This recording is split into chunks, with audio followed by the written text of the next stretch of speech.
महाभारत के कर्ण का जन्म कैसे हुआ, नर और नारायण के अवतार की एक रहस्यमयी कथा। ये प्रश्न आपके दिमाग में अवश्य आए होंगे कि महारानी कुंती का ज्येष्ठ पुत्र और परम तेजस्वी सूर्य का अंश होते हुए कर्ण को महाभारत में इतना अपमान और जिल्लत क्यों सहनी पड़ी। आखिर ऐसी कौन सी दुश्मनी थी अर्जुन और कर्ण में जो उसने कभी भी अपने बड़े भाई को सम्मान की दृष्टि से नहीं देखा। आखिर क्या वजह थी कि कर्ण सूर्य देवता का अंश होते हुए दुर्योधन जैसे राक्षस के पाप में भागीदार बना। उम्मीद है इस पोस्ट में आपके सारे सवालों के जवाब मिल जाए। जब किसी का जन्म ही विवादास्पद हो और आपको लगता है कि प्रत्यक्ष रूप से किसी के साथ अन्याय हो रहा है तो जान लीजिए उसके साथ कोई न कोई पूर्व जन्म का रहस्य अवश्य है। कर्ण के रहस्यमयी जन्म और मृत्यु का उत्तर भी महाभारत में कुछ ऐसे ही मिलता है। त्रेतायुग में दंभोधाव नामक एक राक्षस हुआ करता था। उसने सूर्यदेव की कड़ी तपस्या करके उन्हें प्रसन्न कर लिया और अमरता का वरदान मांगने लगा। सूर्यदेव ने अमरता का वरदान देने से साफ मना कर दिया तो उसने कहा, तो फिर मुझे ऐसे 1 सहस्त्र दिव्य कवचों की सुरक्षा दीजिए जिनमें से किसी एक कवच को केवल वही तोड़ सके जिसने 1000 वर्ष की तपस्या की हो, और जो भी कवच को तोड़ेगा वो तुरंत मृत्यु को प्राप्त हो। सूर्य देवता जानते थे कि यह राक्षस मेरे वरदान का दुरुपयोग करने वाला है, लेकिन वह वचन देने को मजबूर थे। अतः उन्होंने उस राक्षस को वह विचित्र वरदान दे डाला। सहस्त्र कवचों से सुरक्षित होने के बाद दंभोधाव का नाम सहस्त्र कवच पड़ गया। अपनी शक्ति के अनुसार वरदान पाते ही उसने उत्पात मचाना शुरू कर दिया।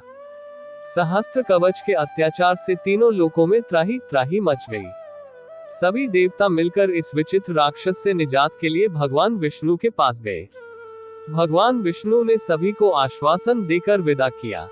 उसी समय सती के पिता दक्ष प्रजापति ने अपनी पुत्री मूर्ति का विवाह ब्रह्मा जी के मानस पुत्र धर्म से किया। भगवान विष्णु ने मूर्ति के 2 जुड़वा बच्चों के रूप में जन्म लिया, जिन्हें नर और नारायण नाम दिया गया। 2 शरीर होते हुए दोनों में एक ही आत्मा निवास करती थी। कालांतर में दोनों भाई बड़े हुए। एक भाई तपस्या के लिए वन में चला गया और एक भाई ने दंभोधाव राक्षस को युद्ध के लिए ललकारा। अट्टहास करते हुए दंभोधाव बोला, तुच्छ नर, तू नहीं जानता कि मुझे मारने के लिए मेरा कवच तोड़ना जरूरी है, और मेरा कवच केवल वही तोड़ सकता है जिसने 1 सहस्त्र वर्ष तपस्या की हो। ऐसा मुझे सूर्य का वरदान है। नर ने मुस्कुराते हुए कहा, रे दुष्ट राक्षस, तू भी नहीं जानता कि हम 2 भाई हैं और हमारी आत्मा एक ही है। मेरे भ्राताश्री नारायण तप कर रहे हैं और मैं तुझे युद्ध के लिए ललकारता हूँ। आ मुझसे युद्ध कर। दोनों में घमासान युद्ध शुरू हुआ। दंभोधाव को ये देखकर आश्चर्य हो रहा था कि नारायण के तप के साथ नर की शक्ति बढ़ती जा रही थी।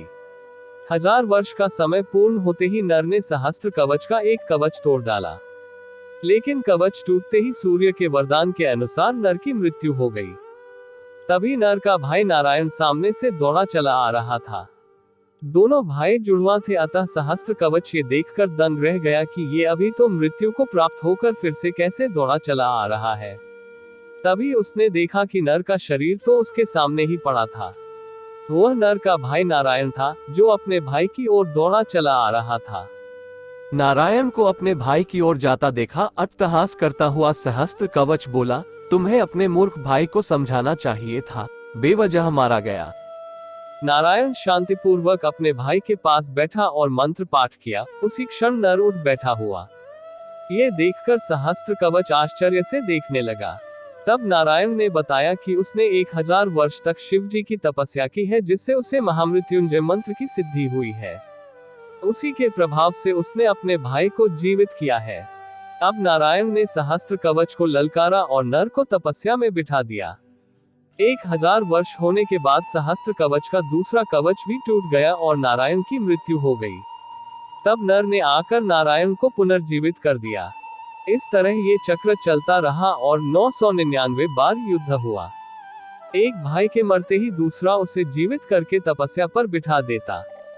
जब सहस्त्र कवच का आखिरी कवच बचा तो उसे लगा कि उसकी मृत्यु निकट है, अतः अपने प्राणों का मोह करके वह भगवान सूर्यदेव की शरण में भाग गया। नर और नारायण दोनों उसका पीछा करते हुए सूर्यलोक पहुंचे और सहस्त्र कवच के पाप गिनाकर उसे मृत्यु दंड देने का आग्रह करने लगे, किंतु सूर्यदेव शरणागत की रक्षा करने की जिद पर अड़े रहे। अंततोगत्वा जब सूर्यदेव नहीं माने तो नारायण ने सूर्यदेव को श्राप दे दिया, हे सूर्य, जिन दुष्कर्मों के दंड से आप इस दुष्ट की रक्षा का प्रयास कर रहे हो, आपको भी उन दुष्कर्मों का भागीदार होना पड़ेगा। इन कर्मों का फल भोगने के लिए आपको भी इस दुष्ट के साथ जन्म लेना पड़ेगा। इस तरह सूर्यदेव ने त्रेतायुग में उस राक्षस को बचा लिया। त्रेतायुग समाप्त हुआ और द्वापर प्रारंभ हुआ। द्वापर युग की बात है। वरदान की परीक्षा करने के लिए कुंती ने सूर्यदेव का आवाहन किया। सूर्यदेव प्रकट हुए और कर्ण का जन्म हुआ। लेकिन रहस्य की बात यह है कि तभी नारायण का सूर्य को दिया गया वह श्राप फलीभूत हुआ और कर्ण के रूप में सूर्य और दंभोधाव दोनों ने जन्म लिया। सूर्य ने केवल अपना अंश भेजा था, लेकिन श्राप के प्रभाव से दंभोधाव का अंश भी कर्ण में विद्यमान था। यह ऐसे ही था जैसे नर और नारायण दो शरीर होते हुए के आत्मा थे। उसी तरह कर्ण में सूर्य और दंभोधाव दोनों की आत्मा अंश रूप से विद्यमान थी। दूसरी ओर त्रेता के नर और नारायण द्वापर में अर्जुन और श्री कृष्ण बने। सूर्य के अंश के कारण ही कर्ण परम तेजस्वी और वीर था, जबकि दंभोधाव के अंश के कारण ही कर्मफल के रूप में उसे अन्याय और अपमान सहना पड़ा। कर्ण का कवच वही आखिरी 1000वां कवच था जो दंभोधाव के पास युद्ध के दौरान बचा रह गया था। यदि अर्जुन उस कवच को तोड़ता तो उसी क्षण उसकी मृत्यु तय थी। ये बात इंद्रदेव को पता थी, इसलिए उन्होंने पहले ही कर्ण से कवच और कुंडल मांग लिए थे। अब तो आपको समझ में आ ही गया होगा आखिर कर्ण को अन्याय और अपमान क्यों झेलना पड़ा। ये सब उसके पूर्व जन्म के कर्मों का फल था जो उसने त्रेता युग में किए थे। चैनल को लाइक, कमेंट और सब्सक्राइब अवश्य करें। धन्यवाद।